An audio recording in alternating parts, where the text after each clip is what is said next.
Hydrogen হল মহাবিশ্বের সবচেয়ে হালকা ও সবচেয়ে বেশি পরিমাণে বিদ্যমান মৌল। এর প্রতীক H এবং পারমাণবিক সংখ্যা 1। এটি বর্ণহীন, গন্ধহীন ও অত্যন্ত দাহ্য গ্যাস। সূর্য ও অন্যান্য নক্ষত্রের প্রধান উপাদান হল হাইড্রোজেন, যেখানে এটি নিউক্লিয়ার বিক্রিয়ার মাধ্যমে বিপুল শক্তি উৎপন্ন করে। পৃথিবীতে হাইড্রোজেন সাধারণত মুক্ত অবস্থায় খুব কম পাওয়া যায়।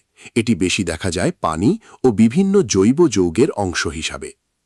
শিল্পক্ষেত্রে হাইড্রোজেন ব্যবহার করা হয় সার উৎপাদন, তেল শোধন, ধাতু প্রক্রিয়াকরণ এবং জ্বালানি হিসাবে।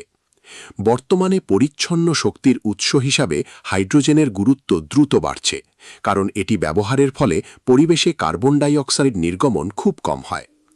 হাইড্রোজেনের 3টি আইসোটোপ রয়েছে: প্রোটিয়াম, ডিউটেরিয়াম এবং ট্রিটিয়াম। এর মধ্যে ট্রিটিয়াম তেজস্ক্রিয়। বিজ্ঞান, চিকিৎসা ও মহাকাশ গবেষণায় হাইড্রোজেনের গুরুত্বপূর্ণ ভূমিকা রয়েছে।